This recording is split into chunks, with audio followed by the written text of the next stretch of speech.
revealing the shocking story of Judges 19, a biblical odyssey. In a world where kings are absent, morality is at its limit, and the unexpected awaits, we discover a story so fascinating and disturbing that it may redefine your perception of biblical narratives. This is no ordinary Sunday school lesson. This is a roller coaster ride through the annals of time, revealing the raw, unfiltered truth of this shocking biblical story of Judges 19. We are diving deep into the murky waters of history, unraveling the enigma that is Judges 19. We promise that by the end you will be left inspired and questioning the very fabric of human nature. This isn't your grandmother's bedtime story.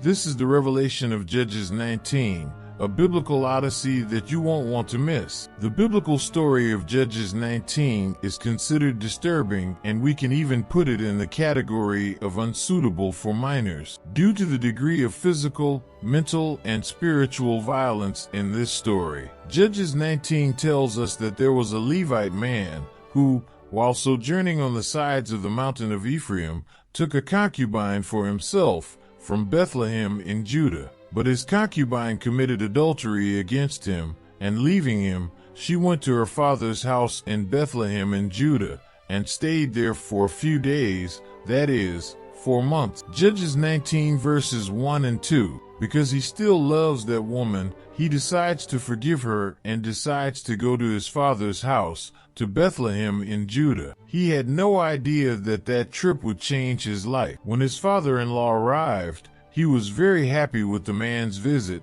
as he knew that he had forgiven the harm his daughter had done to him. The hospitality of the concubine's father indicates that the separation was possibly considered a disgrace for the family. The father was willing to apologize, and his insistence that the Levite spend several days with his family showed that he was happy in the reconciliation. And it came to pass on the 4th day in the morning, early in the morning, that he rose up to depart.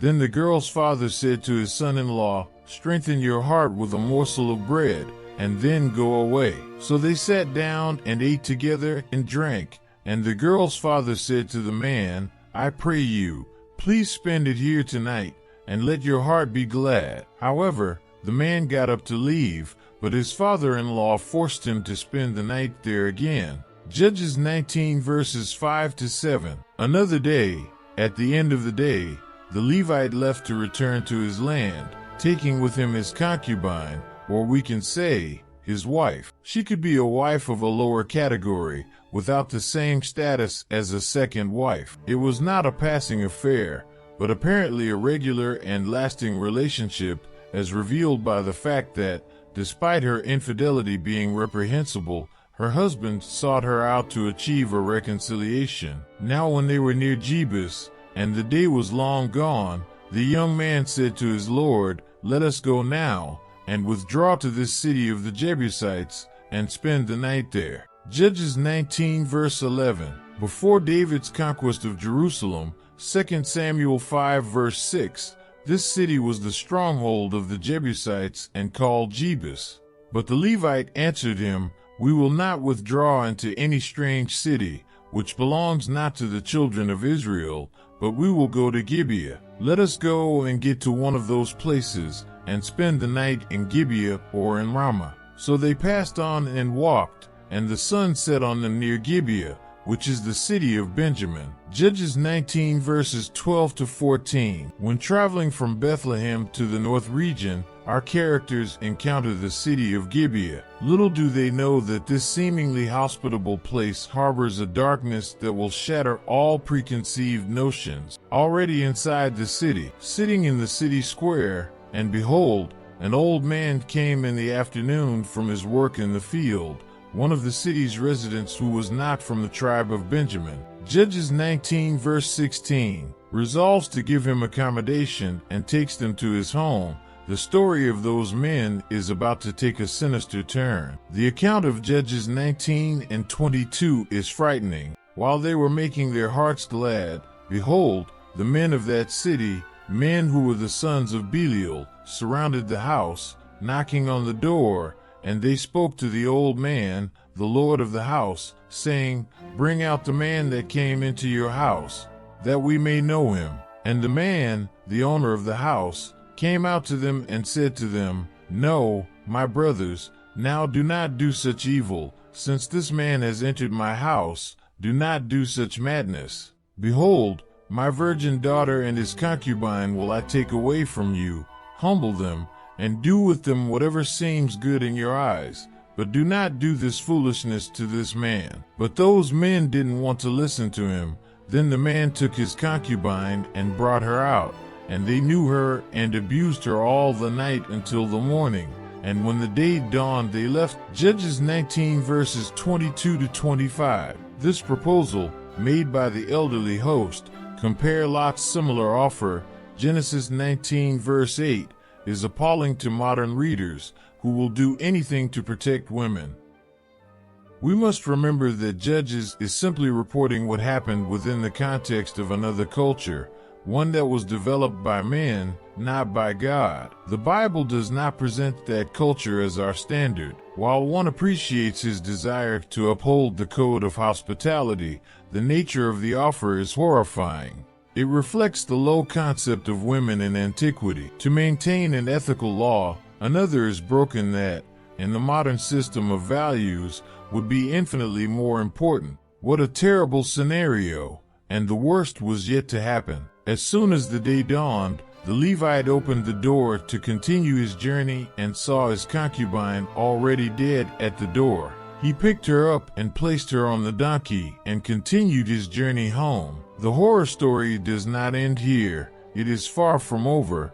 But before we get to the conclusion, it is important to emphasize some points of this story. First point, the impact of the lack of authority. The saga begins with a shock of reality. At that time, there was no king in Israel. Don't underestimate these words. Allow them to resonate. Envision a society devoid of a central figure, where guidance is as elusive as a mirage in the desert. In this vacuum of authority and responsibility, fertile ground emerges for individuals to venture into the murky waters of moral decadence. Judges 19 is not just a narrative of biblical dimensions, it is a mirror that reflects the eternal battle between order and chaos. The truth is that human beings need rules to pave the way towards a balanced society. Second point, consequences of moving away from God. Notice that the Levite and his concubine travel at night, and the consequences of a nation turning away from God become painfully evident. They find themselves in Gibeah,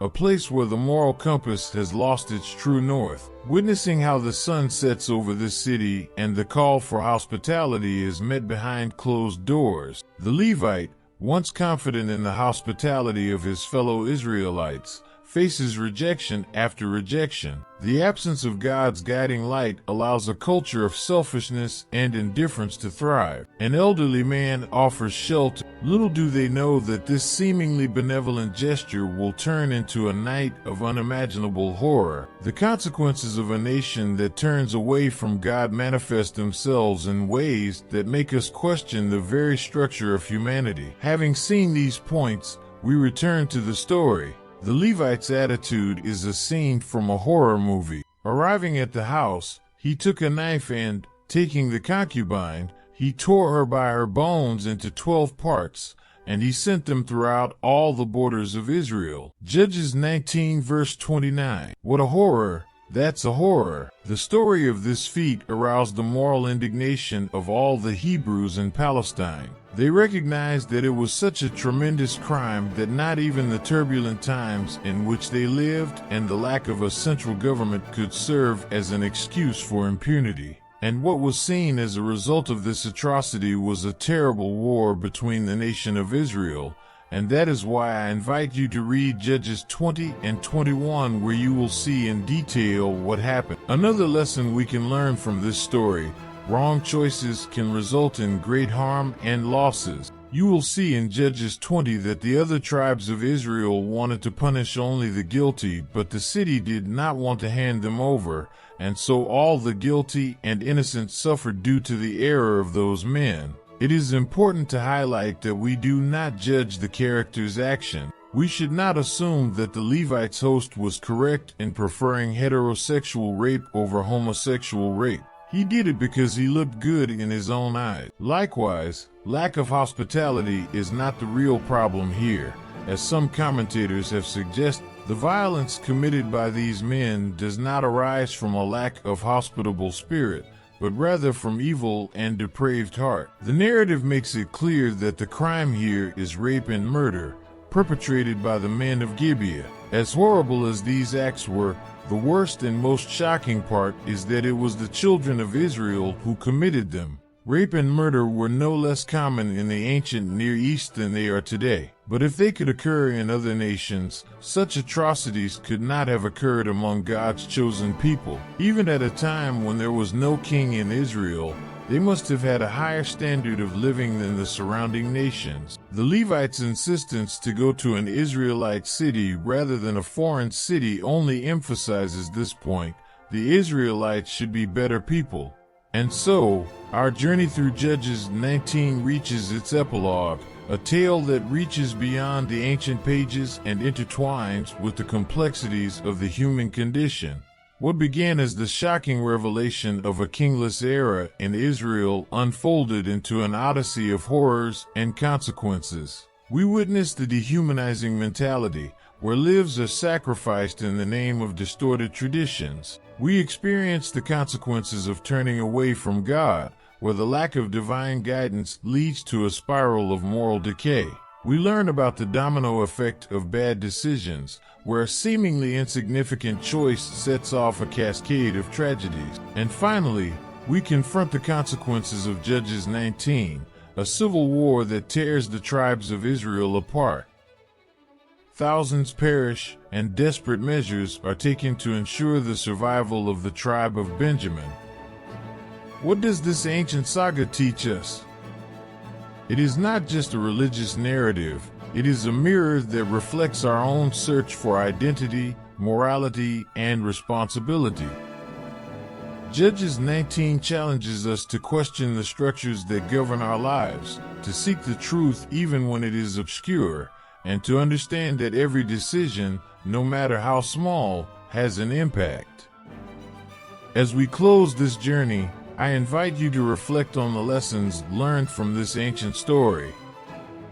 May it serve as a beacon, lighting the way to wiser choices and a deeper understanding of human complexity. If you found this journey through biblical history intriguing, be sure to hit the like button, subscribe for more content, and comment below with your thoughts on this intense narrative. Thanks for joining us today, and until next time, stay curious and keep exploring the stories that shape our understanding of life.